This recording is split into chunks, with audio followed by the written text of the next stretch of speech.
What makes a painting boring and unrealistic?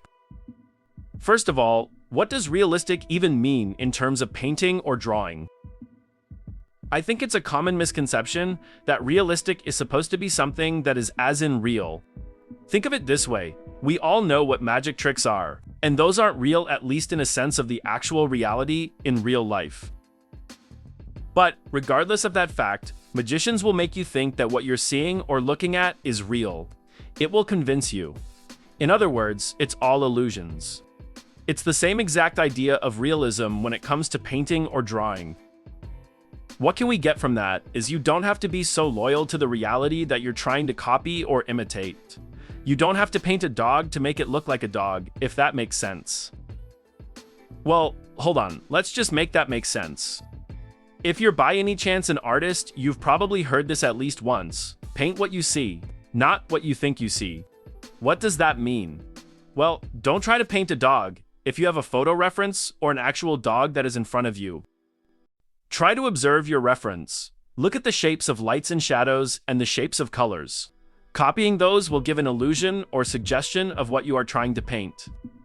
On the other hand, painting a dog in mind and not minding your reference will make you paint a dog based on what you remember a dog looks like, instead of copying what you're actually looking at. Now, what could it be that is making your painting boring?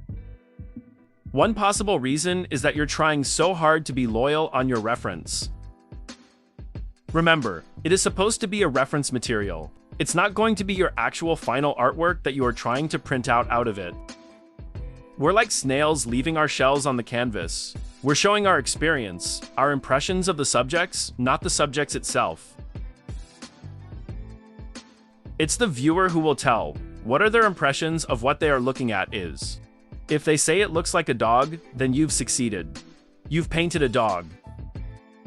Try painting or drawing suggestions of an eye or of a nose instead of painting the actual thing.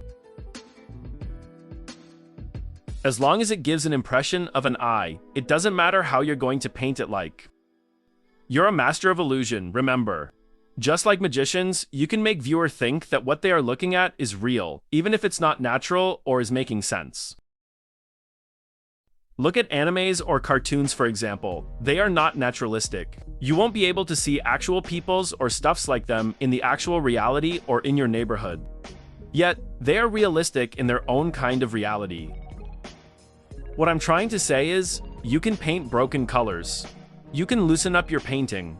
Don't try to be so photo-like, unless you're a photorealist who originally wants to prove that they can also do what a camera or photography could do. Painting is trying to make a paint to look like stuffs. You can explore with colors, textures, and paint applications. No one has a say to what your artwork is supposed to look like as long as you're in control of it. You are the composer, the director. You can design the lighting, the colors, and shapes the way you want. Think, for example, Mona Lisa. It is hailed as one of the most realistic portraits in the world, yet it looks like this. Painting isn't all about filling in colors like in coloring books. There's more to it. Paint what you feel looking at the subject or the model. Feel their forms, feel the textures, and then make suggestions of those on paper or canvas. Well, I'm gonna make this guy stop yapping, so y'all feel free to watch the rest of the video if you'd like to. Thank you in advance for watching up till here. Consider leaving a like or subscribe if you don't mind. Plus, it'll let me know that I should make more videos like this. Cheers.